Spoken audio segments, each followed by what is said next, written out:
আমার থেকে কিছুটা দূরে দুইটা সুন্দরী মেয়ে বসে আছে, তবে একটা বেশি সুন্দর। মেয়েটা এত সুন্দর যে পরি বললেও ভুল হবে। মেয়ে দুইটা গল্প করছে আর হাসে। মেয়েটাকে কেন জানি রাগানোর ইচ্ছে হলো, তাই নীলকে উদ্দেশ্য করে একটু জোরে জোরে বললাম, দোস্ত, হাসিটা দেখেছিস কি বিশ্রী? আমার তো মনে হচ্ছে একটা পেতনিও এর থেকে বেশি ভালো করে হাসতে পারে। আমার কথা শুনে মেয়ে দুইটা আমার দিকে তাকালো। আবারও বললাম, চেহারাটা দেখেছিস? মনে হচ্ছে শেওড়া গাছের পেতনি। মেয়েটা এবার আমার কাছে এসে বলল, আমি শেওড়া গাছের পেতনি? আমার হাসি থেকে পেতনি বেশি সুন্দর করে হাসতে পারে? আরে আপনি এভাবে রাখছেন কেন? আমার সম্পর্কে এগুলো বলছেন? আমি এগুলো শুনে রাখবো না তো কি নাচবো নাকি? তাহলে তো ভালোই হয়, তাই না রে নীল? আর আমরা ফ্রিতে নাচও দেখতে পাবো। নাচেন নাচেন। যাতে মাতাল তালে ঠিক। আর আমাকে নিয়ে এগুলো বলছেন কেন সেটা বলেন তো? কে বলেছে আমি এগুলো আপনাকে বলেছি? এখানে কি শুধু আপনি আছেন? এখানে তো আরো অনেক মেয়ে আছে। আপনি আমার দিকে তাকিয়ে এগুলো বলছিলেন? আপনি কি আমাকে ফলো করছেন? আজব তো, কোন দুঃখে আমি আপনার মতো ছাগলকে ফলো করতে যাব? যাক, এতদিনে তাহলে আমার ছাগি আমাকে চিনতে পেরেছে। আমি আপনার ছাগি? কোন দিক থেকে আমাকে আপনার ছাগি মনে হচ্ছে? আমাকে যে দিক থেকে আপনার ছাগল মনে হচ্ছে সেই দিক থেকে। ফালতু এসব আজাইরা পাবলিক কোথা থেকে যে আসে কে জানে। আপনি যেখান থেকে এসেছেন সেখান থেকে। আমার কথা শুনে মেয়েটা আরও রেগে গেল। মেয়েটার রাগে কটমট করতে করতে চলে গেল। রাগবারই কথা, কারণ এত সুন্দরী মেয়েকে পেতনি বলে এমনিতে রেগে যাবে। শুধু সুন্দরী মেয়েকে বলে রাখবে না, যে কোনো মেয়েকে বললেই রেগে যাবে। আমি আর নীল তো হাসতে হাসতে শেষ। নীল হাসতে হাসতে বলল, মামা সেই মজা লাগলো। আর যাই বলো, মেয়েটার আগে মুখ অনেক মায়াবী লাগছিল। আমি তো 2 বালতি ক্রাশ খেয়েছি। যাই বল, মেয়েটা কিন্তু সেই রকম সুন্দরী। আর বেশি ক্রাশ খেলে হজম করতে পারবে না। হুম। আচ্ছা চল বাসায় যাওয়া যাক, দুপুর হয়ে গেছে। ওকে চল। পার্ক থেকে আমি আর নীল বাসার দিকে হাঁটতে লাগলাম। চলেন, আমার পরিচয়টা দিয়ে নেই। আমি আকাশ। এবার ইন্টার ফাইনাল পরীক্ষা দিয়ে উড়ে বেড়াচ্ছি। ও থুক্কো, আমার তো ডানা নেই যে উড়ব, ঘুরে বেড়াচ্ছি। আমি আমার খালাম্মার বাসায় এসেছি ছুটি কাটাতে। এখন ভাবছেন এখানে আবার বন্ধু কোথায় পেলাম, তাই না? তাহলে শোনেন কোথায় পেলাম। 4 বছর আগে একদিন খালাম্মাদের বাসায় এসেছিলাম। তখন নীলের সাথে আমার পরিচয় হয়, আর তখনই বন্ধুত্বটাও হয়ে যায়। আমরা সেম ক্লাসেই পড়ি। এই দেখেন, আপনার সাথে কথা বলতে বলতে খালাম্মাদের বাসার কাছে চলে এলাম। আচ্ছা যাই রে, বিকেলে দেখা হবে। নীল চলে গেল, আর আমি খালাম্মাদের বাসার কলিং বেলে চাপ দিলাম। কলিং বেলে চাপ দিতেই ফারজানা আপু দরজা খুলে দিল। এখন ভাবছেন ফারজানা আপুটা আবার কে? এটাও জেনে নেন, ফারজানা আপু হচ্ছে আমার একমাত্র সিনিয়র খালাতো বোন। কিরে, সকালে আসতে না আসতেই কোথাও যাওয়া হয়েছিল? আমি গো বন্ধু উইথ আড্ডা টু গিভ। তোর ভুলভাল ইংরেজি বলা বন্ধ কর। হুম। যা তাড়াতাড়ি গোসল করে খেতে আয়। ওকে মাই ডিয়ার আপি। যাবি নাকি তোকে উত্তম মাধ্যম দেব? আরে যাচ্ছি যাচ্ছি, এত চেতো কেন? তারপর গোসল করতে এলাম। গোসল শেষ করে খেতে এলাম। এসে খালাম্মাকে বললাম, ও আম্মুর বড় বোন, তাড়াতাড়ি খেতে দাও, পেটে ইঁদুর দৌড়ের প্রতিযোগিতা শুরু করে দিয়েছে। তুই এত ফাজিল কেন বলতো? ওপরালাই ভালো জানে। খালাম্মা খাবার বেড়ে দিতে দিতে বলল, যেমন বাপ তেমন তার ছেলে, ওর বাপ তো ফাজিল। মুচকে হেসে বললাম, যাকে বলে বাক্যে বেটা সিফাইকা কোড়া। হয়েছে, আর প্রবাদ বাক্য ঝাড়তে হবে না, তাড়াতাড়ি খেয়ে আমাকে উদ্ধার করো। খালাম্মা আমাকে অনেক ভালোবাসে, আদর করে, কারণ তার কোনো ছেলে নেই। আর ফারজানা আপু আমাকে অনেক ভালোবাসে, আদর করে, কারণ তার কোনো ছোট বা বড় কোনো ভাই নেই তাই। আর আমিও আপুকে খালাম্মাকে অনেক ভালোবাসি।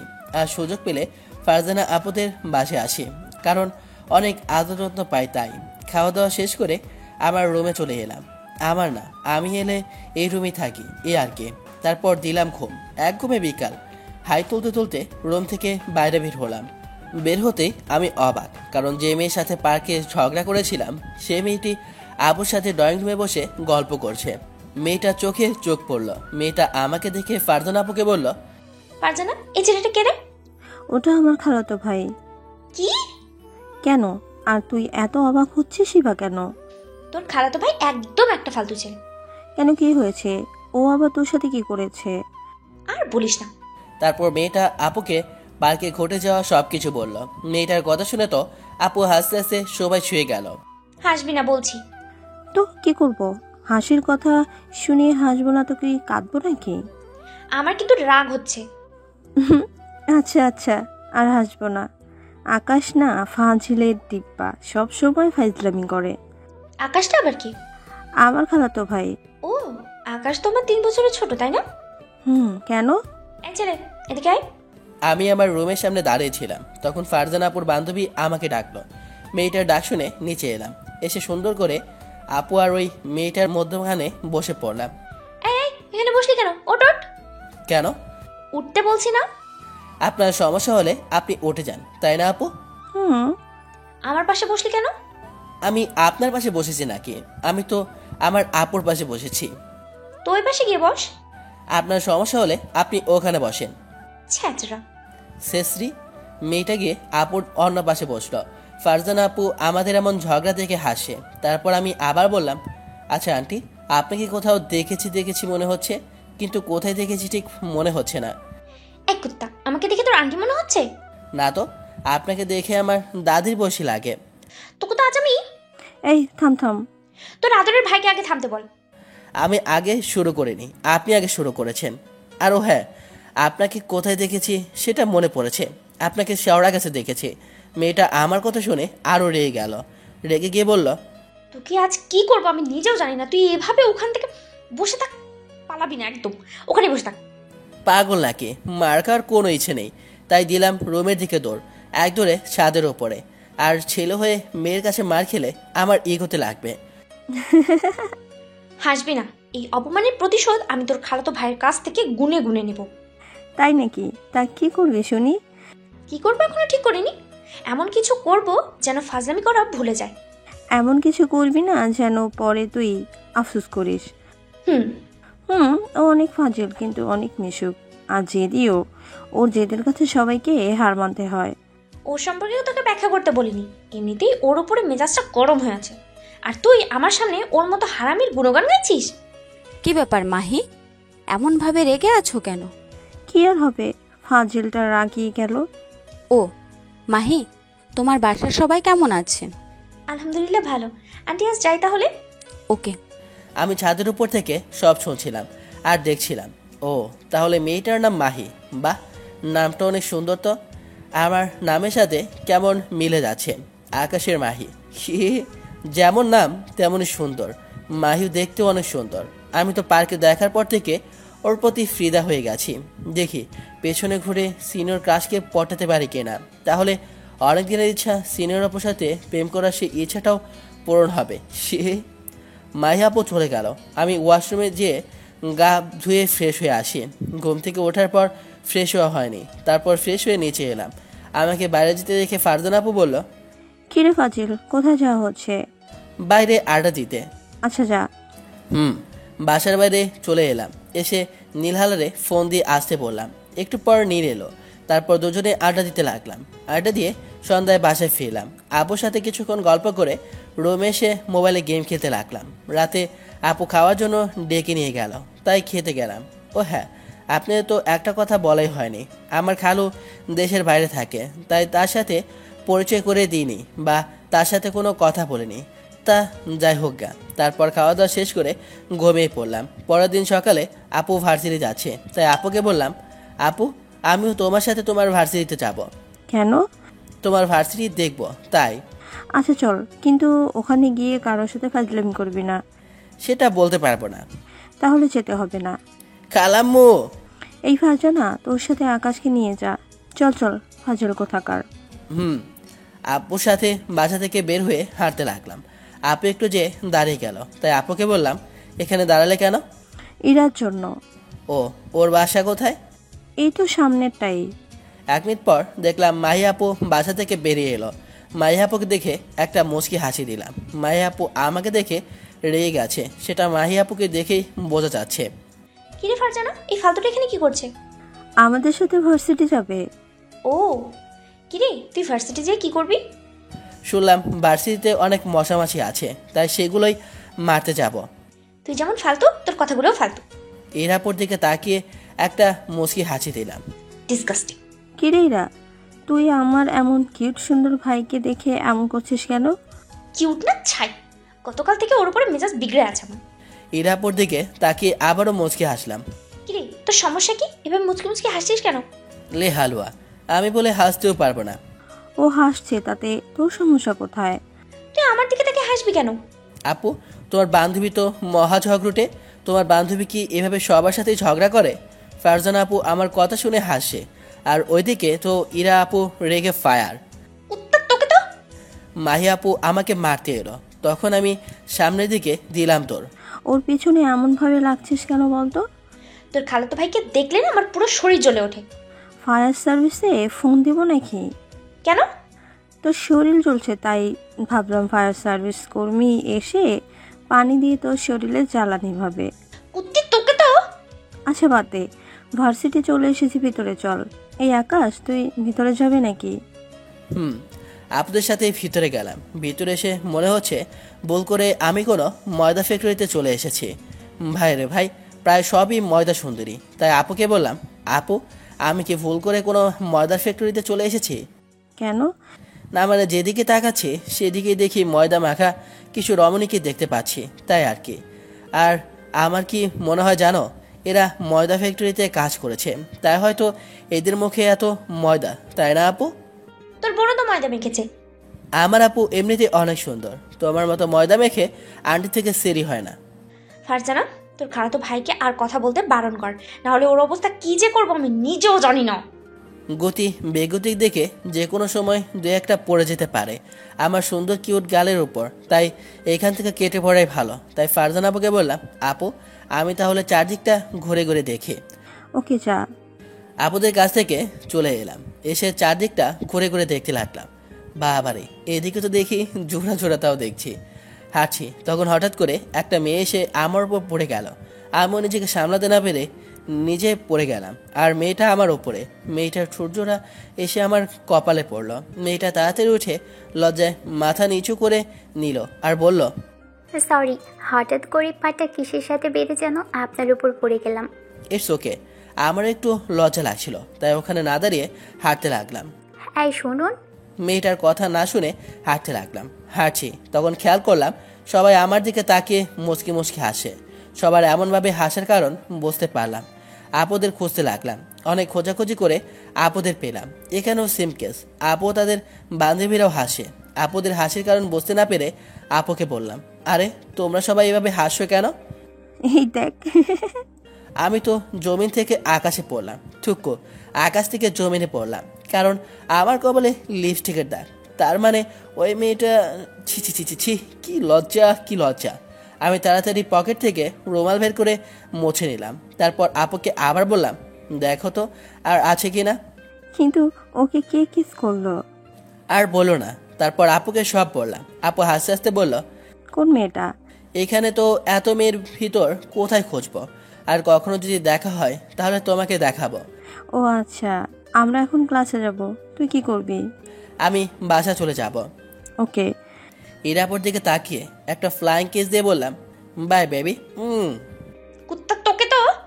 আমার কথা শুনে ফারজানা আপু আর তার বাকি বান্ধবীরা হাসতে লাগলো, আর এদিকে তো ইরা আপু রেগে আগুন।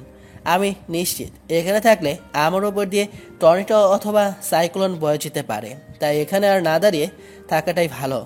ওখান থেকে ভার্সিটির বাইরে বের হয়ে এলাম। এসে নীলকে ফোন দিলাম। নীল ফোন রিসিভ করতেই বললাম, কিরে কোথায় তুই? বাসায় কেন? তাড়াতাড়ি বাইক নিয়ে ভার্সিটির সামনে আয়, ঘুরে বেড়াবো। আচ্ছা দাঁড়া, আসছি। 10 মিনিট পর নীল এলো, এসে বলল, তুই ভার্সিটির সামনে কি করিস? এমনি আপুর সাথে আপুর ভার্সিটি দেখতে আসছিলাম, এই আর কি। ও, আর কোথায় ঘুরতে যাবি? যেখানে ভালো হবে সেখানে চল। তাহলে চল গ্রামের দিকে যাই, ওইদিকে অনেক সুন্দর। ওকে। তারপর দুজনে বাইকে করে গ্রামের দিকে ঘুরতে চলে গেলাম। ঘুরতে ঘুরতে দুপুর হয়ে গেল। হঠাৎ ফোনটা বেঁচে উঠলো। পকেট থেকে ফোন বের করে দেখি ফারজানা আপু। রিসিভ করলাম। রিসিভ করতে আপু বলল, কোথায় আছিস? ঘুরে বেড়াচ্ছি। কেন? তাড়াতাড়ি বাসায় আয়। আসি। ফোন কেটে দিলাম। তখন নীল বলল, কে ছিল? ফারজানা আপু বাসায় ডেকেছে। চল তাহলে। বাসার দিকে রওনা দিলাম। 30 মিনিট পর বাসায় পৌঁছালাম। বাসায় কলিং বেলে চাপ দিতেই খালাম এসে দরজা খুলে দিল। কোথায় যাওয়া হয়েছিল? গ্রামের দিকে ঘুরতে। ও, আর যা, তাড়াতাড়ি গোসল করে নামাজ পড়ে খেতে আয়। খালাম্মার কাছ থেকে এসে গোসল করতে এলাম। গোসল শেষ করে নামাজ পড়ে এসে খাবার টেবিলে বসলাম। খালাম্মা খাবার বেড়ে দিল। খাবার খেতে খেতে আপু বলে উঠল, তোকে রূপা খুঁজছিল। রূপাটা আবার কে? ওই যে সকালে, ওর নাম রূপা। ওহো, কিন্তু আমাকে কেন খুঁজছিল? আর তুমি কিভাবে জানলে ওই মেয়েটি ওটা? না মানে মনে হলো তাই আর কি। ও, হুম। ওর আবার কি হলো রে? আমাকে খুঁজবে কেন? তারপর খাওয়া দাওয়া শেষ করে রুমে এসে দিলাম এক ঘুমে বিকেলে ঘুম থেকে উঠে বাইরে গেলাম। তারপর নীলকে ফোন করে আসতে বললাম। নীল এসে বলল, এখন আবার কোথায় যাবি? চল, তাইলেই দেখতে পাবি। আচ্ছা। আসলে ইরাপুকে দেখতে যাব, তাই নীলকে ডাকলাম। দুজনেই হাঁটতে হাঁটতে ইরাপুদের বাসার সামনে চলে এলাম। এসে দেখি ইরাপু ছাদের উপর দাঁড়িয়ে আছে আর রাস্তার দিকে তাকিয়ে আছে। নীল ইরাপুকে দেখে বলল, এটা সেদিনের মেয়েটা না যার সাথে পার্কে ঝগড়া করছিলি? এটা ফারজানা আপুর বান্ধবী, আর একে দেখতে এখানে এলাম। কি? আর যতই হোক আমার ক্রাশ বলে কথা, আর দেখি পটাতে পারি কিনা।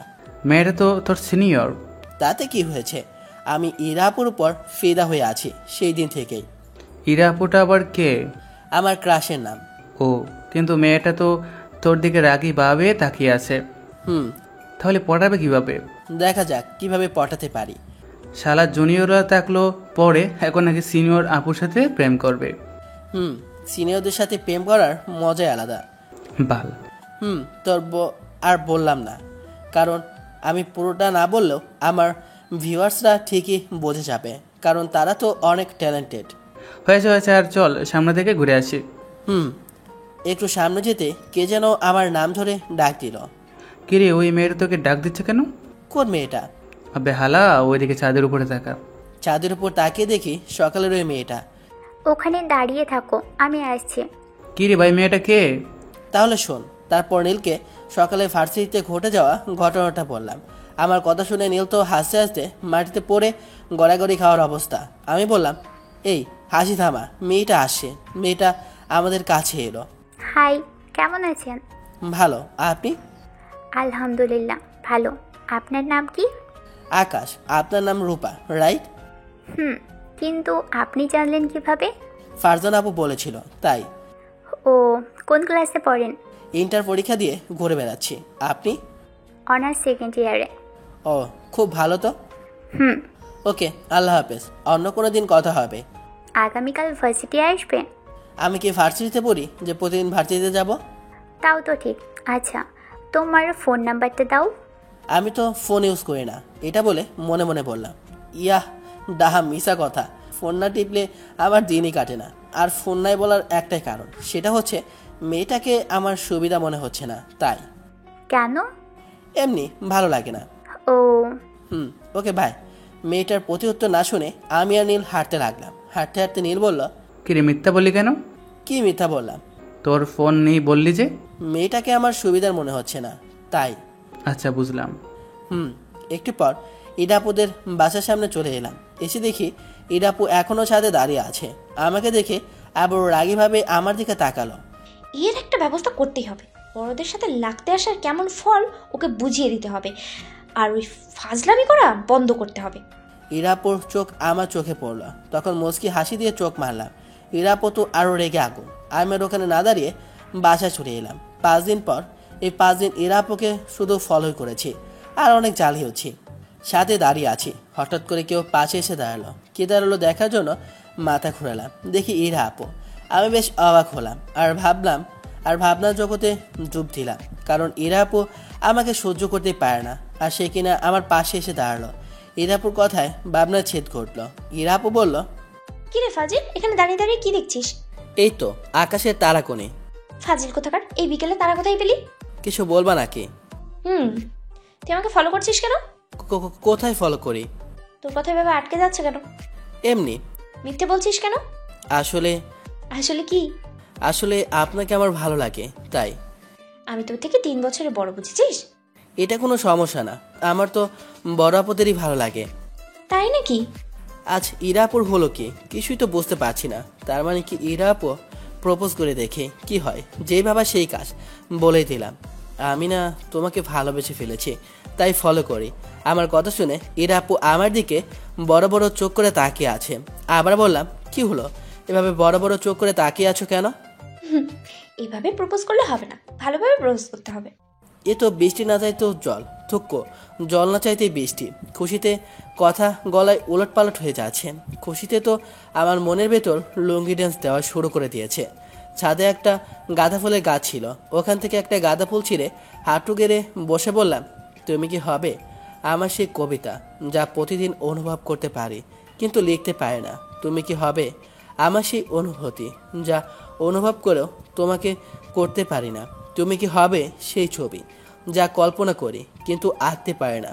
তুমি কি হবে সেই ভালোবাসা যা আমি চাই কিন্তু তা কখনো পাইনি? এই জুনিয়র তোমাকে অনেক ভালোবাসবে। তুমি কি আমাকে ভালোবাসবে? I love you. Do you love me? I love you too. ইরাফু পোলটা নিয়ে আমাকে জড়িয়ে ধরলো। হঠাৎ এভাবে জড়িয়ে ধরায় আমি ব্যাবাজিকা খেয়ে গেলাম। এই প্রথম কোনো নারী এরকম করে আমাকে জড়িয়ে ধরলো। শরীরের ভেতর কেমন এক অদ্ভুত শিহরণ বয়ে যাচ্ছে। আমিও আস্তে আস্তে ইরাপুকে জড়িয়ে ধরলাম। হঠাৎ কারো গলার আওয়াজে দুজনকে ছেড়ে দিলাম। ছেড়ে দিয়ে দেখে ফারজানা আপু। আমি আপুকে দেখে লজ্জায় মাথা নিচু করে নিলাম। কিরে, এগুলো কি হচ্ছে? দেখতেই তো পেলি, তাহলে আর নতুন করে কি বলবো? আবার পিচ্ছি ভাইকে তোর পছন্দ আগে বলতেই পারতি। এতদিন ধরে ঝগড়া করার কি ছিল? না মানে, বুঝিস তো, যে প্রেম ঝগড়া থাকে শুরু হয়, সেই প্রেম না সারা জীবন থাকে। আমি লজ্জায় মাথা নিচু করে আছি। এখানে থাকতে কেমন কেমন লাগছে, তাই নিচে যাওয়ার জন্য হাঁটতে লাগলাম। তখন ফারজানা আপু বলল, কিরে ফাজিল, কোথায় যাচ্ছিস? নিচে। অনেক লজ্জা করছে, তাই দৌড়ে একেবারে বাড়ির বাইরে ছুটে এলাম। বাইরে এসে ঘোরাঘুরি করে সন্ধ্যার পর বাসায় আসলাম।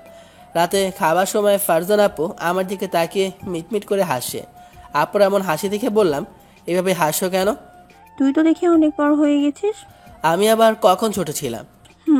তুই তো আমার দাদা। আর তোমার ফোনটা দাও তো। কেন? এমনি দাও। এটার নাম্বার নিবি তাই তো? আপু কথাটা আস্তে আস্তে বললো, কারণ খালাম্মা শুনে নেবে তাই। আপুর দিকে তাকিয়ে বললাম, আপুর কাছ থেকে ফোনটা নিয়ে ইরাপুর নাম্বারটা নিলাম। তারপর খাওয়া দাওয়া শেষ করে রুমে এসে ইরাপুকে ফোন দিলাম। 3 বার রিং হতে ইরাপু ফোন রিসিভ করলো। আসসালামু আলাইকুম, কে বলছেন? তোমার জামাই। শালা ফাজলামি করার জায়গা পাস না? ফোন রাখ, না হলে তোর কানের নিচে না একটা থাপড়া বাজাবো। আরে বামুনি, এত রাখছো কেন? আমি আকাশ। ও তুমি? কি করো? পড়ছিলাম। তুমি? তাহলে তো ডিস্টার্ব করলাম। আচ্ছা, পরে কথা বলবো।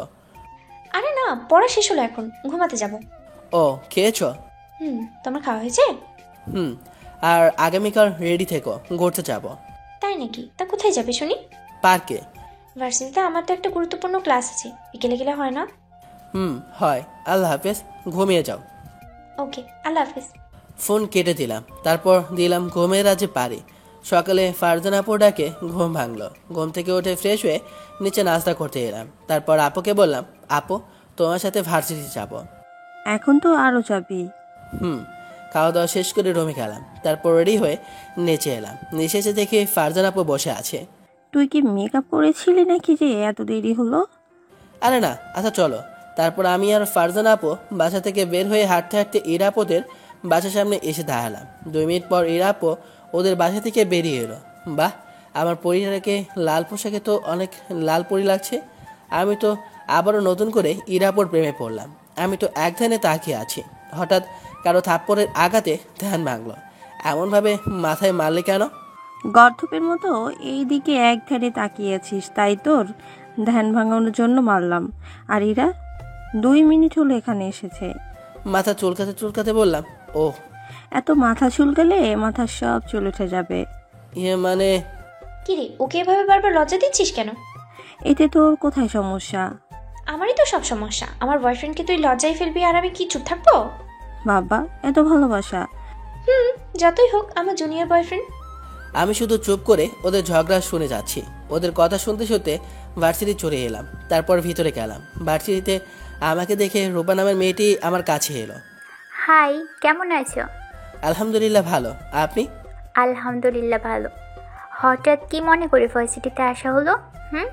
এমনি ঘুরতে এলাম। কেন? এমনি? ইরাপুকে দেখলাম আমার দিকে রাগীভাবে তাকিয়ে আছে, তাই রূপা আপুকে বললাম, আচ্ছা বাই। কোথায় যাবেন? একটু ঘোরাঘুরি করে বাসায় চলে যাব। ওকে, বাই। ওখান থেকে চলে এসে ইরাপুরা যেখানে বসে আছে সেখানে এলাম।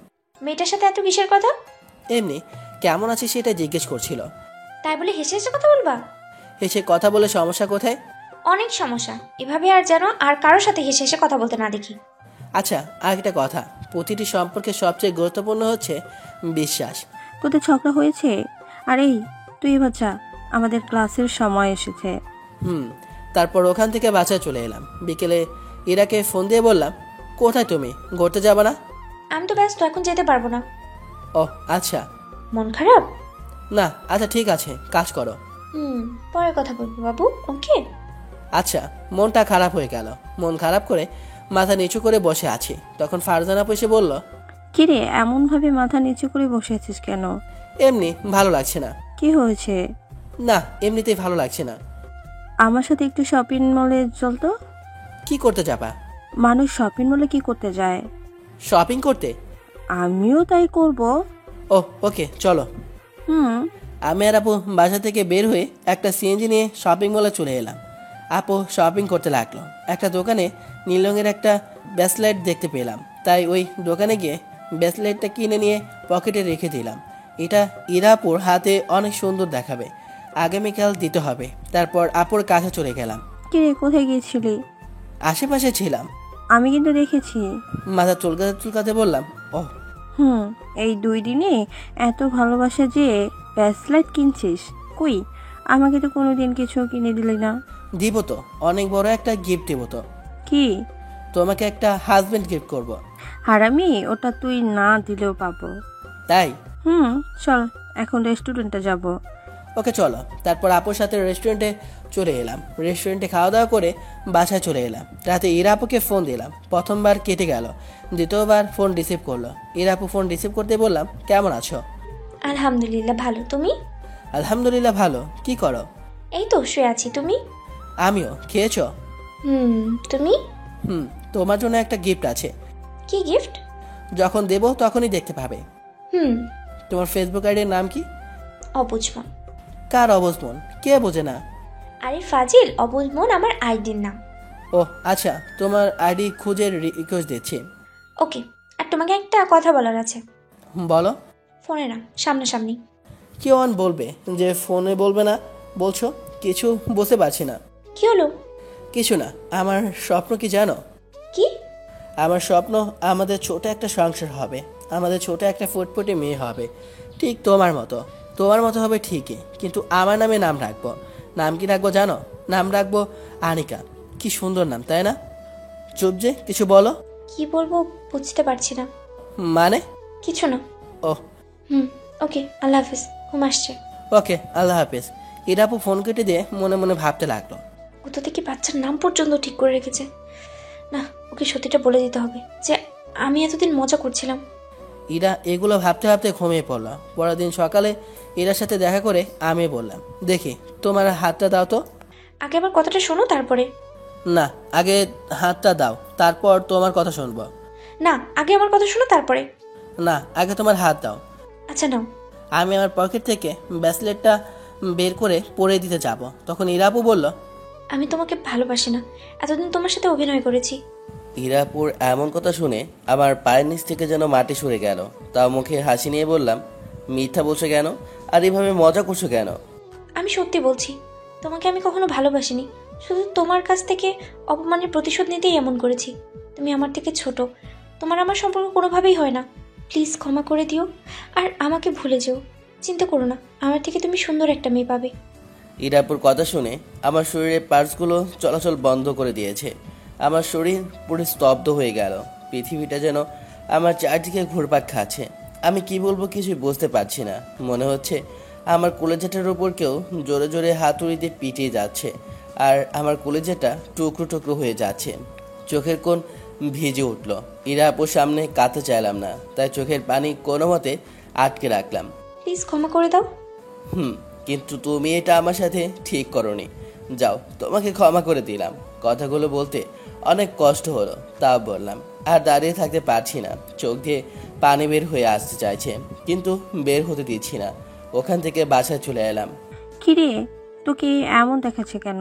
আর আজ ভার্সিটি যাবি নাকি? না, ইচ্ছে করছে না। ওকে। রুমে এসে দরজা লাগিয়ে দিয়ে বালিশে মুখ গুজে হাওয়া করে কেঁদে উঠলাম। কিছুক্ষণ কান্না করার পরে ব্যাগ গুছিয়ে নিলাম। বাসায় চলে যাব। এখানে আর থাকবো না, না হলে ইরাপুকে ভুলতে পারবো না, আর কোনোদিনও এখানে আসবো না। ইরাপু আমার সাথে এমনটা না করলেও পারতো। ইরাপুকে অনেক ভালোবাসি, কোনোদিনও বলতে পারবো কিনা জানি না। রুম থেকে ফ্রেশ হয়ে ব্যাগ হাতে করে নিয়ে নিচে এলাম। খালাম্মা আমার হাতে ব্যাগ দেখে বলল, কোথায় যাবি? বাসায় চলে যাব। কেন? আমার কাজ আছে, তাই চলে যেতে হবে। কি এমন কাজ পড়লো যে চলে যেতে হবে? আমাকে যেতে হবে। খালাম্মাকে আর কোনো কথা বলার সুযোগ না দিয়ে বাসা থেকে বের হয়ে একটা অটো নিলাম। তারপর 1 ঘন্টা পরে বাসায় চলে এলাম। আম্মু আমাকে দেখে বলল, কিরে ফাজিলের বাচ্চা ফাজিল, 1 মাস থাকবি বললি আর 7 দিন পর চলে এলি যে? কেন চলে যাব নাকি? বলো, চলে যাচ্ছি। আমার এমন রেগে যাওয়া দেখে আম্মার কিছু বললো না। আমি রুমে এসে দরজা লাগিয়ে আবার বালিশে মুখ গুজে কাঁদতে লাগলাম। শুধু একটা কথাই মনে আসে, ইরাপু এমনটা না করলেও পারতো। কেন আমাকে স্বপ্ন দেখে আবার ভেঙে দিল? এভাবে কাঁদতে কাঁদতে কখন যে ঘুমিয়ে পড়েছি মনেই নেই। আম্মু আমার এমন অবস্থা দিয়ে খালাকে ফোন দিল। আপা, ওখানে কি হয়েছে? আকাশ এভাবে এলো কেন? তা তো আমি বুঝতেই পারছি না। আমাকে কাজ আছে বলে চলে গেল। আকাশের চোখ দুটো দেখে বোঝা যাচ্ছে অনেক কেঁদেছে, চোখ দুটো অনেক লাল হয়ে আছে। আমি তো কিছুই বুঝতে পারছি না। সকালে খাওয়া দাওয়া করে খুশি মনে বের হলো, কিন্তু যখন বাসায় এলো তখন ওর মন খারাপ হয়েছিল। তারপর একটু পর রুম থেকে হাতে ব্যাগ নিয়ে বের হয়ে এলো। আমি দেখছি কি করা যায়। দেখ। দুপুরে ঘুম থেকে উঠলাম, তারপর গোসল করে নিলাম, তারপর খেতে গেলাম। খাওয়ার সময় আম্মু বলল, তোর কি হয়েছে? তোর মন খারাপ কেন? কিছু না আম্মু, তাড়াতাড়ি খেতে দাও। হুম। আমার কি হয়েছে সেটা জানার জন্য আম্মু জোর করলো না, কারণ জোর করে কোনো লাভ নেই, সেটা আম্মু ভালোভাবেই জানে। আম্মু, আকাশ কোথায়? খেতে ডাকো। থাকলে তো ডাকবো। থাকলে মানে? কোথায় গেছে? বাসায় চলে গেছে। কেন? কাজ আছে বলে চলে গেছে, কিন্তু তোর ছোট খালা বলেছে ও নাকি কেঁদেছে, ওর মন খারাপ। তুই কি কিছু বলেছিস? না তো, দাঁড়াও, আমি আকাশকে ফোন দিয়ে জানছি কি হয়েছে। তোকে বলবে? জানি না। ফারজানা আপু আমার ফোনে ফোন দিতে লাগলো, কিন্তু ফোন বন্ধ বলছে। কিরে, কি হয়েছে? ফোন বন্ধ করে রেখেছে। ইরাকে ফোন করে দেখি। ইরাকে কেন ফোন দিব? কিছু না, আর খাবো না। পুরো খেয়ে যা। ফারজানা আপু আর কোনো কথা না বলে তার রুমে গিয়ে ইরা আপুকে ফোন দিল। ইরা আপু ফোন রিসিভ করতে ফারজানা আপু বলল, তোদের মধ্যে কি হয়েছে? চুপ কেন? কি হয়েছে বল। কই কিছু না তো। কিছু যদি না হয় তাহলে আকাশ বাসায় গেল কেন? আর আকাশ কান্না করেছে কেন? আমি আকাশকে ভালোবাসি না, এতদিন শুধু মজা করেছি। কি? আসলে ওর থেকে বদলা নেওয়ার জন্যই এমনটা করেছিলাম। ভালোবাসা তোর কাছে মজা করে হয়? না মানে। ফারজানা আপু আর কিছু না বলে ফোনটা কেটে দিল। ইরা আপু ফারজানা আপুকে আবার ফোন দিল, কিন্তু আপু ফোন কেটে দিল। ইরা আপু আবার ফোন দিল, কিন্তু আপু এবারও রিসিভ করলো না। আপু এবার ফোন বন্ধ করে রেখে দিল। রাতে, ফাজিলের সাও ফাজিল, এত তাড়াতাড়ি চলে এলে যে? এসে কি ভুল করে দিয়েছি? ভুল করলে বলো, অন্য কোথাও চলে যায়। আমার এভাবে রেগে যাওয়া দেখে আব্বু আমার দিকে তাকিয়ে চোখের ইশারায় বলল, কি হয়েছে? জানি না। খাওয়া দাওয়া শেষ করে রুমে এলাম। এসে মনটা খারাপ হয়ে গেল, কারণ এই সময় ফোনে ইরার সাথে কথা বলতাম, কিন্তু আজ থেকে আর বলা হবে না, আর প্রিয় মানুষটির কণ্ঠও শুনতে পারবো না। ইরাপুর কথা মনে পড়তেই চোখের কোণটা আবার ভিজে উঠল। চোখ মুছে ঘুমানোর চেষ্টা করছি, কিন্তু ঘুম আসেই না। বারবার সকালের কথাগুলো কানের কাছে বাজছে। ঘুমানোর অনেক চেষ্টা করলাম, কিন্তু ঘুম এলো না। ঘুমানোর জন্য একটা ঘুমের ওষুধও খেলাম।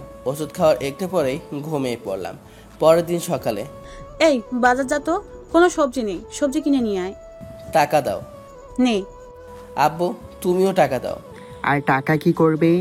তোমার বৌমা আছে তো, তাই তাকে শপিং করে দিব। ফাজলামি বাদ দিয়ে বল, টাকা কি করবি?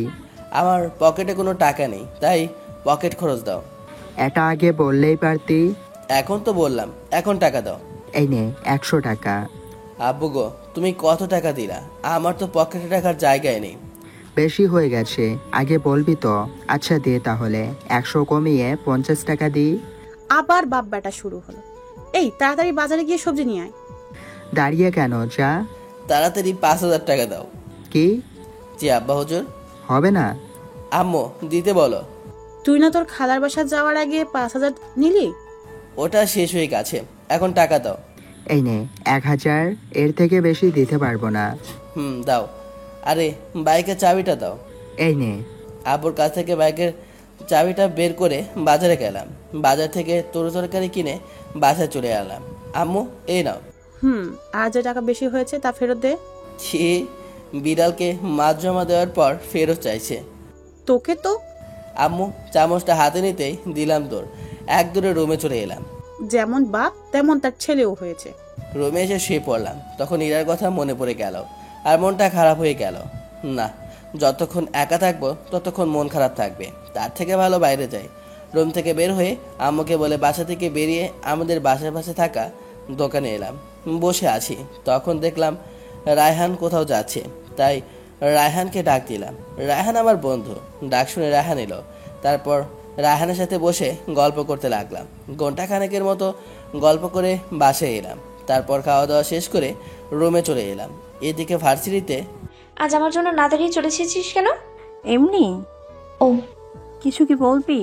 এভাবে কথা বলছিস কেন? কিভাবে বলছি? কেমন রেগে রেগে কথা বলছিস। আর সরি ওই রকম করার জন্য। সব কিছু সরি বললেই মাফ হয়ে যায় না। যেটা করেছিস সেটা আমি কল্পনাতেও ভাবিনি তুই এমন করবি। আকাশের উপর প্রতিশোধ নেওয়া ছিল তো অন্যভাবে নিবি। আর কিছু বললে বল, না হলে আমার সামনে থেকে সর।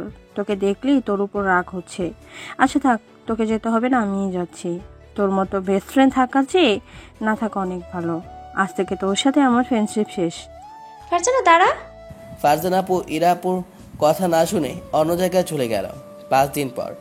আকাশকে ফোন দিয়ে তোদের বাসায় ডাক। 2 দিন ভার্সিটি এলি না কেন? আর তোর অবস্থা এমন কেন হয়েছে? এমনি ডাক প্লিজ। বুঝতে পারছি তোর এমন অবস্থা হওয়ার কারণ। হাসিস না, ফোন দিয়ে ডাক প্লিজ। তুই ফোন করে ডাক। অনেকবার ফোন দেওয়ার চেষ্টা করছি কিন্তু বারবার ফোন বন্ধ বলছে। আকাশ তো নাম্বার চেঞ্জ করে নিয়েছে, আর যেটা ব্যবহার করেছে সেটা আমার কাছে নেই। ও ভাবি তোমার মনের ভেতর তাহলে ভালোই ঝড় চলছে। বাল, ওদের বাসায় চল। তুই যা, আমাকে কেন বলছিস? তুই কি যাবি? ক্লাস আছে, যেতে পারবো না। রাখ তোর ক্লাস। পথে এসো বেষ্টু। কি? যেতে পারি, কিন্তু একটা শর্ত আছে। এখানে শর্তের কি আছে? আমার 1 মাসের ক্যান্টিন খরচ তোকে দেওয়া লাগবে। কি? আমি পারবো না। তাহলে তোকে যেতে হবে না। আচ্ছা দেবো। আর সুযোগে সদ্ব্যবহার করছিস তো? আমারও একদিন না একদিন তো আসবেই, তখন সুদে আসলে ডাবল ডাবল আদায় করে নেব। তখন দেখা যাবে। বল, শর্তে রাজি? না হয় উপায় আছে? আগে বাসায় যাব, তারপর যাব। বাসায় যাবি কেন? আম্মুকে বলতে হবে না। আর তুই আন্টিকে বলছিস? কি? তুই যাচ্ছিস? আব্বু আম্মু জেনে গেছে। আঙ্কেল, আন্টি রাজি হয়ে গেছে। আমি কেমন সেটা তো জানিসই। রাজি না হয়ে যাবে কোথায়? কিন্তু আকাশের অভিমান রাগ ভাঙাতে পারবি? কেন পারবো না? বেশটু গিয়ে দেখো, তারপর বুঝতে পারবা ওর রাগ ভাঙাতে পারবা কি পারবা না। একবার আকাশ কি খালাম্মা কি জন্য যেন বকেছিল, সেই জন্য 2 দিন খালাম্মার সাথে কথা বলেনি। শুধু রাগেই না, অনেক জেদিও। ওর আম্মুর সাথে এমন করে। এখন তুই ভেবে দেখ তোর সাথে কি করে। কিরে তোরা? খালাম্মার বাসায় যাব। কেন? এটা তোমাদের বৌমা হবে, তাই যেতে হবে আর কি। ঠিক বুঝলাম না। পরে বলবো। ফারজানা আপু আর ইরা আপু ফারজানা আপুর রুমে চলে গেল। 1.5 ঘন্টা পর সোফায় আম্মুর কোলে মাথা রেখে মোটু পাতলু দেখছি আর হাসি। তখনই বেল বেজে উঠলো। তখন আম্মু বলল, মাথা সরা দেখি এখন আবার কে এলো। আমি মাথা সরিয়ে নিতেই আম্মু উঠে দরজা খুলতে গেল আর আমি আমার মতো মোটু পাতলু দেখতে থাকলাম। আজ তাহলে ছোট খালার কথা মনে পড়েছে? তা না, পড়াশোনার চাপে আসার সময় ওঠে না। ও, ভিতরে আয়। এটা কে? আমার বেস্ট ফ্রেন্ড আর তোমার বৌমা। তুইও কবে থেকে আকাশের মতো হলি? সত্যি, এটা তোমার হবু বৌমা। আম্মু এবার ফারজানা আপুর দিকে বড় বড় চোখ করে তাকালো। ইরা তো মাথা নিচু করে দাঁড়িয়ে আছে। এভাবে দেখছো কেন? তুই যা বললি তা শুনে তো বড় বড় চোখ হবেই। আকাশ কোথায়? এতক্ষণ তো টিভি দেখছিল। মনে হয় ওর রুমে, না হয় ছাদে গেছে। ও আচ্ছা, আমরা যে জন্য এসেছি। বল, কি জন্য এসেছিস? ফারজানা আপু আম্মুকে সব বলল। আম্মু সব শুনে কিছুক্ষণ চুপ থাকার পর বলল, ও, আর দেখো আকাশের অভিমান ভাঙাতে পারো কিনা। জি, ওর রুমটা কোনটা? আমার সাথে আয়। আমি ছাদ থেকে নিচে নামতে দেখি ইরা আর ফারজানা আপু। তাদের দেখে আমি আম্মুকে বললাম, আম্মু আমি বাইরে গেলাম। কোথায় যাবি? রায়হান ফোন করে কেন জানি ডাকলো। না গেলে হয় না? কেন? তোর সাথে কথা ছিল। ও আচ্ছা, যা বলবা তাড়াতাড়ি বলো, আমাকে যেতে হবে। আমি না ইরা বলবে। ও জি আপু, বলেন কি বলবেন। একটু ছাদে চলো। এখানে কিছু বললে বলেন, না হলে আমি গেলাম। সরি। আমি তো আপনাকে ক্ষমা করে দিয়েছি, তাহলে সরি বলছেন কেন? আমি আর কিছু বললাম না, বাইরে চলে এলাম। তারপর বন্ধুদের সাথে আড্ডা দিতে লাগলাম। আড্ডা দিয়ে দুপুরে বাসায় এসে গোসল করে নামাজ পড়ে এলাম। আম্মু তাড়াতাড়ি খেতে দাও। বস দিচ্ছি। ফারজানা, ইরা তোমরাও বসো। আমি একটা চেয়ার টেনে বসলাম, ইরা আমার সামনে বসলো। আম্মু সবাইকে খাবার বেড়ে দিল, আমিও খেতে লাগলাম। একটু পর কেউ আমার পায়ে সুড়সুড়ি দিতে লাগলো। ইরার ফারজানাপুর দিকে তাকালাম। ইরাপুর দিকে তাকিয়ে দেখি মিটমিট করে হাসছে, আর ফারজানাপু চুপচাপ খেয়ে যাচ্ছে। বুঝলাম ইরাপুই এমন করছে। কিছু বললাম না, শুধু পাটা টেনে নিলাম। তারপর খাওয়া দাওয়া শেষ করে রুমে এসে শুয়ে পড়লাম। একটু পর ইরাপু আর ফারজানাপু আমার রুমে এলো। সরি, প্লিজ ক্ষমা করে দাও। চুপ করে আছি আর ফেসবুকিং করছি। ইরা আপু আবার বলল, প্লিজ ক্ষমা করে দাও। চুপ করে মোবাইল টিপছি, চোখে ঘুম ভাব, তাই দিলাম ঘুম। এইভাবে দাঁত কেলিয়ে হাসার কি আছে? আকাশ তো ঘুমিয়ে পড়লো। সেটাই তো দেখছি। আচ্ছা, তুই রুমে গিয়ে ঘুমিয়ে পড়। কেন? যেতে বলেছি, যা। কেন বল? তুই যা তো। ওই উল্টাপাল্টা কিছু করার ধান্দা আছিস নাকি? বাদ, তোর মাথায় কি কখনো ভালো চিন্তা ভাবনা আসে না? সব সময় খারাপ ভাবনা নিয়ে ঘুরে বেড়াস। বোন তুই কেমন সেটা আমি ভালোভাবে জানি। আর যাচ্ছি। ফারজানা যেতে ইরা দরজা আটকে এসে আমাকে জড়িয়ে ধরে শুয়ে পড়লো, আর মনে মনে বলল, কি অদ্ভুত গায়ে অনুভূতি। মনে হচ্ছে আমি এখন সুখের রাজ্যে আছি, আর ওর মুখটা কত মায়াবী লাগছে। হঠাৎ ঘুমের ঘরে আমি ইরার ওপর একটা পা তুলে শক্ত করে জড়িয়ে ধরলাম। ইরা মনে মনে বলতে লাগলো, শালা কি আমাকে মেরে ফেলবে নাকি? বাপরে বাপ, কত শক্ত করে জড়িয়ে ধরে আছে। কিন্তু ভালোই লাগছে। ওর কপালে একটা কিস দিতে ইচ্ছা করছে, আর ইচ্ছাটাকে আটকে রাখবোই কেন? হঠাৎ কপালে কারো স্পর্শ পেতেই ঘুম ভেঙে গেল। চোখ খুলে দেখি ইরা আপু। ইরা আপুকে ছেড়ে দিয়ে তাড়াতাড়ি উঠে পড়লাম। উঠলা কেন? আমার তো ভালোই লাগছিল। রুম থেকে বের হন। না। বেরিয়ে যান। না গো জান, আমি তোমার সাথেই ঘুমাবো। আম্মু, আম্মু। এখানে আম্মুকে ডাকার কি আছে? কিছু বললাম না। রুম থেকে বেরিয়ে এসে আম্মুকে বললাম, ইরা আপুকে বেরিয়ে যেতে বলো, না হলে কিন্তু খুব খারাপ হয়ে যাবে। বলছি। আম্মু উঠে আমার রুমে গেল। তারপর ইরার আম্মু বের হয়ে গেল। তারপর আমি রুমে গিয়ে দরজা আটকে বিছানায় এসে দিলাম ঘুম। কিরে বের করে দিল কেন? ঘুমের ঘরে কত সুন্দর করে জড়িয়ে ধরেছিল, মজাই লাগছিল। আর কেন সে চুমো দিতে গেলাম আর ঘুম থেকে উঠে গেল। ভালো তো, এখন ঘুমিয়ে পড়। ভাবলাম জড়িয়ে ধরে ঘুমাবো, কিন্তু কিসটার জন্যই হলো না। কথা কম বলে ঘুমাতো, আবার অনেক ঘুম পাচ্ছে। বিকেলে ছাদে দাঁড়িয়ে আছি, তখন ইরা আপু আর ফারজানা আপু এলো। আমরা চলে যাব আর তুইও আমাদের সাথে যাচ্ছিস? তোমরা যাও, বারণ করেছে কে? কিন্তু আমি যাচ্ছি না। চল না। আমি তো যাচ্ছি না, পার্মানেন্টলি থেকে যাচ্ছি। কিছু বললাম না, চুপ করে দাঁড়িয়ে থাকলাম। কি ব্যাপার, বোবা হয়ে গেলে নাকি? এবারও কিছু বললাম না, চুপ করে দাঁড়িয়ে থাকলাম। সরি তোমার সাথে ওরকম করার জন্য। এবার সত্যি তোমাকে ভালোবাসি। ভালোবাসি না বলে বলেন যে প্রতিশোধ নেওয়া শেষ হয়নি। এবার এরা তোকে সত্যি সত্যিই ভালোবাসে। কিছু বললাম না, ছাদ থেকে নেমে গেলাম। তারপর বাইরে চলে এলাম। কাঁদছিস কেন? আমাকে বিশ্বাস করছে না। বিশ্বাস করবে কেমন করে? তুই তোর বিশ্বাসটা ভেঙে দিয়েছিস। মানুষ মাত্রই তো ভুল, আর আমিও করেছি, তাই বলে কি ক্ষমা করা যায় না? আমাকে বলে কি লাভ? যাকে বলা তাকে বল। কি হলো মা, কাঁদছো কেন? তোমার ছেলে অনেক পচা, আমাকে বিশ্বাস করছে না। আর কাঁদতে হবে না, আমি কিছু একটা করছি। ইরা আম্মুকে জড়িয়ে ধরে ঢুকে ঢুকে কাঁদতে লাগলো। ঘোরাঘুরি করে সন্ধ্যায় বাসায় এলাম। বাসায় আসতেই আব্বু ডাক দিল। আব্বুর কাছে গিয়ে বসলাম। আব্বু বললেন, বিয়ে ঠিক করেছি। আরেকটা বিয়ে করবা? আহ কি ভালো, তাহলে তোমার বিয়েতে অনেক মজা করব, আর আমারও দুইটা আম্মু হবে। কি মজা, কি মজা। আমি তাহলে আবার বিয়ে খাবো। আমি বিয়ে করব কেন? একটা এনে জীবন তেজপাতা হয়ে গেছে, আর একটা নিয়ে এলে তো জীবন পুরো শেষ। আমার দিকে তাকিয়ে দেখি তো রাগে মুখ লাল করে নিয়েছে, আর এদিকে তো ইরা পর ফারজানা আপু মুখ চেপে হাসছে। আজ আর কিছু বললাম না, না হলে তুই বাপ্পাটাকে ঝাড়ু পিটা করতাম।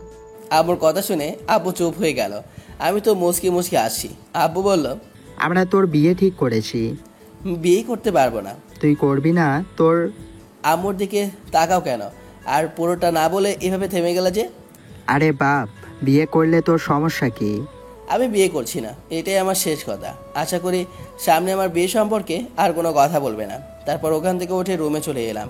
একটু পর ইরা আপু আমার রুমে এসে দরজা লাগিয়ে আমার কাছে এলো। এসে আমার শার্টের কলার ধরে দাঁড় করিয়ে বলল, কিরে তোর সমস্যা কি? আমি কি মূর্তির সাথে কথা বলছি? ঠিক আছে, তোকে আমি বিয়ে করতে হবে না। আমি ভুল করে ফেলেছিলাম, পারলে মাফ করে দিস। ইরা আপু আমার শার্টের কলার ছেড়ে দিয়ে চলে গেল। আমি বিছানায় বসে পড়লাম। ইরা আপু দরজা খুলে আবার আমার শার্টের কলার ধরে দাঁড় করিয়ে দিয়ে বলল, ভাবলি কি করে আমি তোকে ছেড়ে চলে যাব? তোকে ছেড়ে কখনো কোথাও যাব না, আর সারা জীবন তোর ঘাড়ে ভূতের মতো বসে থাকবো। আমি চুপ করে আছি। কথা বলো না প্লিজ। বলছি তো আমার অনেক বড় ভুল হয়ে গেছে। প্লিজ প্লিজ প্লিজ ক্ষমা করে দাও। অন্তত কথাটা তো বলো। দাঁড়া, তোর তোর কথা কিভাবে বের করতে হয় সেটা আমি ভালো করে জানি। ইরা আপু আমাকে ছেড়ে দিয়ে বাইরে চলে গেল। আর আমি বিছানায় বসে মনে মনে হাসতে লাগলাম। একটু পর ইরা আমার রুমে এলো, তাও আবার ফল কাটা একটা ছুরি এনে আমার পেটের সামনে ধরে বলল, কথা বলবি না, তোর পেটে আমি ছুরি ভরে দেবো। কিছুই বলছি না, শুধু চুপ করে দেখছি। কথা বল, নাহলে সত্যি সত্যি তোর পেটে ছুরি ভরে দেবো। ইরা ছুরিটা ফেলে দিয়ে বলল, হ্যাঁ, তুই মানুষটা মরতে বুঝতেই পারছি না। ইরা চলে গেল আর আমি লম্বা হয়ে শুয়ে পড়লাম। কিরে কি হলো? ধুর, ওই মানুষটা মরতে কিছুই বুঝছি না। কেন যে ছেলেটা ওরকম বুঝতে পারছি না। যার সাথে ভালো সম্পর্ক তার সাথে বন্ধুর মতো ফ্রি, আর যে ওর সাথে ঝামেলা করবে তার ছায়ার আশেপাশেও যায় না। এমন কেন হয়েছে? আপনারা কিছু বলেন না। তোমার আন্টি কি বলবে? একদিন বকেছিল, তাই 2 দিন কথা বলেনি। তোমার মতো অনেক চেষ্টা করে ওর রাগ ভাঙাতে হয়েছে। আমার মাথায় একটা বুদ্ধি আসছে। কি বুদ্ধি? তাহলে শোনো। ইরা আপু তার প্ল্যান সবাইকে বলল। আপনারা এত উত্তেজিত হয়েন না, প্ল্যানটা আপনারাও জানতে পারবেন। প্ল্যান শুনে ফারজানা আপু বলল, যদি অন্য কিছু হয়ে যায়? কিছু হবে না। আকাশ যদি আমাকে সত্যি ভালোবাসে তাহলে ঠিক যাবে। আচ্ছা, তোমরা সবাই খেয়ে নাও, আর আমি আকাশকে ডেকে নিয়ে আসি। আমি রুমে শুয়ে আছি, তখন আম্মু এলো। এসে বলল, এই আকাশ, চল খেতে যাবি। চলো। আম্মুর সাথে খাবারের জন্য এলাম। এসে চেয়ার টেনে আব্বুর পাশে বসলাম। তারপর চুপ করে খেয়ে উঠে গেলাম। চেয়ার থেকে ওঠা মাত্রই আব্বু বলল, সত্যি তুই বিয়ে করবি না? তোমাকে বলিনি আমার সামনে আর বিয়ের কথা বলবা না? রুমে চলে এলাম। এসে শুয়ে পড়লাম। একটু পর আমার রুমে ইরা আপু এলো। এসে বলল, আমাকে ক্ষমা করা যায় না? মানুষ মাত্রই তো ভুল হয়। আমিও না হয় ভুল করেছি, তাই বলে ক্ষমা করা যায় না? কথাটা তো বলো। এমনভাবে চুপ করে থাকিও না প্লিজ। আমি চুপ করে থাকলাম। তো আপনার সমস্যা কোথায়? তোমার চুপ থাকা আমাকে অনেক কষ্ট দিচ্ছে। বলেছি তো আপনাকে ক্ষমা করে দিয়েছি, তাহলে আমার পিছনে এভাবে লেগে থাকেন কেন? অসহ্য। ক্ষমা করে থাকলে কথা বলো না কেন? বললাম তো। এভাবে কথা বলো কেন? আমার খুব কষ্ট হচ্ছে। আপনি কি এখান থেকে যাবেন? আর আমি এর থেকে ভালোভাবে কথা বলতে পারি না। আগে তো ভালোভাবে কথা বলতে। মানুষের মন মানসিকতা সবসময় এক থাকে না। আর প্লিজ আপনি এখান থেকে যান। ঠিক আছে, আর তোমার সামনে আসবো না। ভালো থাকিও। ইরা আপু কাঁদতে কাঁদতে চলে গেল। আমি মন খারাপ করে শুয়ে পড়লাম। কান্না করিস কেন? খুব কষ্ট হচ্ছে রে। কাঁদিস না। বাসায় চলে যাব। এত রাতে? আমার এখানে থাকতে ভালো লাগছে না। আমি এক্ষুনি চলে যাব। তুই গেলে চল, নাহলে তুই থেকে যা। আচ্ছা চল যাব, কিন্তু কান্না থামা। পরের দিন সকালে খাবার টেবিলে ফারজানা আপু বা ইরা আপুকে দেখতে পেলাম না। মনে হয় চলে গেছে। একটু খারাপ লাগলো। এমনভাবে 2 দিন পার হয়ে গেল। 2 দিন পর রুমে বসে আছি, তখন আব্বু আর আম্মু আমার রুমে এলো। আম্মু বলল, আকাশ, তুই কি আমাদের সাথে যাবি? কোথায়? ইরার বিয়ে, আমাদের ইনভাইট করেছে, তাই আমরা যাচ্ছি। ইরাপুর বিয়ের কথা শুনে বুকের ভিতরটা মোচড় দিয়ে উঠল। অনেক কষ্ট ফিল হলো। চুপ হয়ে গেলি যে? যা, রেডি হয়ে আয়। তোমরা যাও, আমি যাব না। মনে মনে বললাম, গিয়ে কি করব? প্রিয় মানুষটি অন্য মানুষের হাত ধরে চলে যাওয়া দেখব? আমি তো তা সহ্য করতে পারবো না। অনেক কষ্ট হচ্ছে। মনে হচ্ছে কেউ আমার কলেজাটা টেনে ছিঁড়ে বের করে নিয়ে যাচ্ছে। হঠাৎ চোখের কোণটা ভিজে উঠল। আচ্ছা, তুই তাহলে থাক, আমরা গেলাম। ওকে। আম্মু আর আব্বু চলে গেল। আবারও বালিশে মুখ গুজে কাঁদতে লাগলাম। আজ আমার দোষে আমার ভালোবাসার মানুষটাকে হারালাম। না, এখনো সময় আছে। যাই, গিয়ে বিয়েটা আটকাই। চোখ মুছে বাইক নিয়ে বের হয়ে গেলাম। ধীরে ধীরে বাইকের স্পিড বাড়াতে থাকলাম আর নীলাকে ফোন দিলাম। কয়েকবার রিং হতেই নীল ফোন রিসিভ করলো। বললাম, দোস্ত তাড়াতাড়ি ইরা আপুর বিয়েটা যেভাবে হোক আটকা। কি, ইরাপুর বিয়ে? হ্যাঁ দোস্ত, তাড়াতাড়ি কর, আমি প্রায় চলে এসেছি। দাঁড়া যাচ্ছে। আচ্ছা। আমি সামনে তাকাতে দেখি একটা ট্রাক খুব দ্রুত গতিতে আমার দিকে ছুটে আসে। বাইক অন্যদিকে নেওয়ার আগে ট্রাকটা আমাকে ধাক্কা দিয়ে চলে গেল। বাইক একদিকে ছিটকে পড়লো আর আমি অন্যদিকে। আমার মাথা ফেটে রক্ত বের হচ্ছে। মুহূর্তে রক্তে আমার চারপাশ লাল হয়ে গেল। চারদিকে লোকজন জমা হয়ে গেল। আমার চোখের সামনে আব্বু আম্মুর ছবি ভেসে উঠল। বুঝতে পেরেছি পৃথিবীতে আজ আমার শেষ দিন। আমার চোখ দুটো বন্ধ হওয়ার আগে কালেমা পড়লাম। ফোনে নীল হ্যালো হ্যালো বলে যাচ্ছে, কিন্তু কোনো রেসপন্স পাচ্ছে না। আকাশ কথা বলছে না কেন? আর শব্দটা কিসের হলো? আর আবার কিছু হলো না তোর? তখন একটা লোক ফোন কানের কাছে ধরে বলল, আপনি কি বলছেন? আপনি যার ফোন রিসিভ করছেন আমি তার বন্ধু, কিন্তু আপনি কে? আমি একজন ডাক্তার, আর যার ফোন সে অ্যাক্সিডেন্ট করেছে, ওর অবস্থা গুরুতর। কি? ওকে তাড়াতাড়ি হাসপাতালে নিয়ে যান প্লিজ। আমি ওর পরিবারকে জানাচ্ছি, আর আমি ফোন দিব, তখন রিসিভ করবেন প্লিজ। ওকে। ডাক্তারটা সবাইকে সরিয়ে আমাকে তার গাড়িতে করে হাসপাতালে নিয়ে গেল। আর নীল দৌড়ে কালাম্মার বাসায় গেল। নীলের এমনভাবে দৌড়ে আসে দেখে ফারজানা আপু বলল, কিরে এমনভাবে দৌড়ে এলি কেন? আকাশ, আকাশ, আকাশ আকাশ করছিস কেন? আকাশে কি হয়েছে? আকাশ অ্যাক্সিডেন্ট করেছে, ওর অবস্থা অনেক খারাপ। কি? একজন ডাক্তার ওর ফোন থেকে ফোন করেছিল। নীলের কথা শুনে আব্বু আম্মু খালাম্মা ফারজানা আপু সবাই স্তব্ধ হয়ে গেছে। আম্মু তো কান্না শুরু করে দিয়েছে। ও এখন কোথায় আছে? বলতে পারছি না। আকাশের ফোনে ফোন দেন, ডাক্তারটা রিসিভ করবে। আব্বু তাড়াতাড়ি আমার ফোনে ফোন দিল। আর ডাক্তারটা ফোন রিসিভ করতে আব্বু বলল, আমার ছেলে কেমন আছে? আর আমার ছেলে কোথায় আছে? আপনার ছেলে এই হাসপাতালে আছে, আর আপনার ছেলের অবস্থা অনেক খারাপ। বাঁচবে কিনা জানি না, আল্লাহ ভরসা। আব্বুর হাত থেকে ফোনটা পড়ে গেল আর মূর্তির মতো দাঁড়িয়ে থাকলো। কথা বলো না কেন? বলো, আমার আমার ছেলে কোথায় আর কেমন আছে? ডাক্তার বলল আকাশের অবস্থা অনেক খারাপ, বাঁচবে কি না জানি না। আব্বুর মুখে এমন কথা শুনে আম্মু জ্ঞান হারিয়ে ফেলল। সবার মাঝে মরা কান্নার একটা রোল পড়ে গেল। আম্মুকে সবাই ধরে গাড়িতে উঠালো। তারপর ডাক্তারের ঠিকানা অনুযায়ী চালাতে লাগলো। কিছুক্ষণ পর হাসপাতালে চলে এলো। তারপর রিসেপশন থেকে আইসিইউর নাম্বার জেনে নিয়ে আইসিইউর সামনে চলে গেল। আর আম্মুকে একটা নার্সকে দিয়ে একটা রুমে পাঠিয়ে দিল। আইসিইউ থেকে একটা ডাক্তার বের হতেই আব্বু বলল, ডাক্তার, আমার ছেলের অবস্থা এখন কেমন? আপনার ছেলের অবস্থা খুব ভালো না, আল্লাহকে রাখেন। এই রোগীর শরীরে রক্ত শূন্য। আমাদের ব্লাড ব্যাংকে এই 2 ব্যাগ রক্ত ছিল, ওগুলো দিয়ে রাখছি। আর তাড়াতাড়ি আধা ঘন্টার মধ্যে ও পজিটিভ 3 ব্যাগ রক্ত ব্যবস্থা করেন। ওকে ডাক্তার। আব্বু আর দেরি না করে ব্লাড ব্যাংকে ফোন দিল। ব্লাড ব্যাংক থেকে বলল তাদের কাছে এই মুহূর্তে এই গ্রুপের রক্ত নেই। এভাবে আব্বু 3টি ব্লাড ব্যাংকে ফোন করলো, কিন্তু 3 জায়গায় এই গ্রুপের রক্ত নেই বলল। আব্বুর মাথায় হাত দিয়ে বসে পড়লো। এখন কি করবে কিছুই বুঝতে পারছে না। আঙ্কেল, আমাদের সবার রক্ত পরীক্ষা করলে কেমন হয়? দাঁড়াও, ডাক্তারকে বলি। আব্বু নীল ডাক্তারের কাছে গেল। এদিকে আম্মুর জ্ঞান ফিরতেই কাঁদতে কাঁদতে বলতে লাগলো, আমার ছেলে কোথায়? আমি যাব ওর কাছে। শান্ত হ, আকাশের কিচ্ছু হবে না, আকাশ ঠিক হয়ে যাবে। কিভাবে শান্ত থাকবো আপা, তুমি বলো? হ্যাঁ, একটা মাত্র ছেলে, ওর যদি কিছু হয়ে যায় তাহলে আমাদের কি অবস্থা হবে? আকাশকে কোথায় রাখা হয়েছে সেখানে চলো। চল। ফারজানা আপুর ফোনটা বেজে উঠলো। ফারজানা আপু ফোনের দিকে তাকিয়ে দেখে ইরা ফোন করেছে, তাই তাড়াতাড়ি রিসিভ করলো। বল। তোর কণ্ঠ এমন কেন শোনাচ্ছে? আর তোরা কখন আসবি? আমাদের আর যাওয়ার হবে না, আমরা হাসপাতালে আছি। হাসপাতালে কেন? কার কি হয়েছে? আকাশ অ্যাক্সিডেন্ট করেছে, ওর অবস্থা খুব সিরিয়াস। ডাক্তার এখন ঠিকভাবে কিছু বলতে পারছে না, তাড়াতাড়ি এই হাসপাতালে চলে আয়। ফারজানার কথা শুনে ইরার পায়ের নিচ থেকে মাটি সরে গেল আর চোখের সামনে পৃথিবীটা অন্ধকার হয়ে গেল। চোখের কোণ দিয়ে পানি গড়িয়ে পড়তে লাগলো। কিছুক্ষণ পর যখন বুঝতে পারলো তাকে হাসপাতালে যাওয়া লাগবে, যত দ্রুত সম্ভব রুম থেকে দৌড়ে গাড়ির চাবিটা নিয়ে হাসপাতালের দিকে রওনা দিল। গাড়ি চালাচ্ছে, কিন্তু তার মনে হচ্ছে গাড়ি এগোচ্ছেই না। আমাদের কারো রক্ত ও পজিটিভ না, কি করব কিছুই বুঝতে পারছি না। তোমাদের কারো রক্ত ও পজিটিভ না? আম্মু, খালামা, ফারজানা আপু 3জনই না বলল। আম্মু আবার কাঁদতে কাঁদতে জ্ঞান হারিয়ে ফেলল। রক্ত পেয়েছেন? না ডাক্তার সাহেব, আমার ছেলেকে মনে হয় বাঁচাতে পারলাম না। আব্বু এবার কেঁদে দিলেন।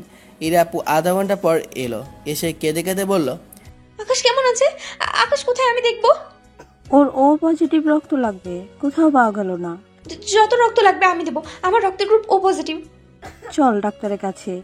ইরা ডাক্তারকে গিয়ে বলল, আর ডাক্তার ওর কাছ থেকে রক্ত নিল। 1 ঘন্টা পর অপারেশন শেষ করে ডাক্তার যখন বের হলো, তখন আব্বু বলল, ডাক্তার, আমার ছেলে। আমরা আমাদের যথাসাধ্য চেষ্টা করছি, বাকিটা আল্লাহর হাতে। আল্লাহকে ডাকতে থাকেন, আর 48 ঘন্টার আগে কিছুই বলতে পারছি না। ডাক্তার চলে গেল, আর আবারও সবাই কান্নায় ভেঙে পড়লো আর আল্লাহকে ডাকতে লাগলো। ইরা কাঁদতে কাঁদতে বলল, সব আমার জন্য হয়েছে। আমি যদি সেদিন বিয়ের প্ল্যানটা না করতাম, তাহলে এগুলো কিচ্ছু হতো না। ওর যদি কিছু হয়ে যায়, তাহলে আমি নিজেকে কোনোদিনও ক্ষমা করতে পারবো না। আমাকে একটু পর বেড়ে দিল। সবাই আমার চারপাশে চুপ করে আমার দিকে চেয়ে তাকিয়ে দাঁড়িয়ে আছে, কারো মুখে কোনো কথা নেই। 50 ঘন্টা হতে চললো, কিন্তু আমার জ্ঞান ফেরার কোনো নামই নেই।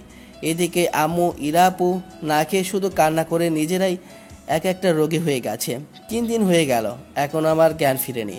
4 দিনের দিন 12টায় জ্ঞান ফিরল। আমার পুরো শরীরে ব্যান্ডেজ করা, শরীর অনেক ব্যথা করছে। মাথাটা কোনো মতে চারদিকে ঘোরালাম। হঠাৎ করে কানে কান্নার আওয়াজ বেশি এলো। কণ্ঠ শুনে বুঝতে পারলাম এটা আম্মু। আম্মু কাঁদতে কাঁদতে বলছে, আল্লাহ, তুমি আমার কাছে আমার ছেলেটাকে ফিরিয়ে দাও না। তোমার কাছে আমি আর কিছুই চাই না। দয়া করে আমার ছেলেটাকে আমার কাছে ফিরিয়ে দাও। প্রয়োজনে আমার জীবনের বদলে আমার ছেলের জীবনটা ফিরিয়ে দাও। আমার প্রার্থনা কবুল করো। আম্মু বলে আস্তে করে ডাক দিলাম। আম্মু আমার কণ্ঠ শুনে থেমে গেল, তারপর আমার দিকে তাকালো। আমি আবার আম্মুকে ডাক দিলাম। এবার আম্মু তাড়াতাড়ি জায়নামাজ থেকে উঠে আমার কাছে এসে বলল, আল্লাহ আমার প্রার্থনা শুনেছে। আম্মু খুশিতে আত্মহারা হয়ে আমার কপালে ও গালে কিস করলো।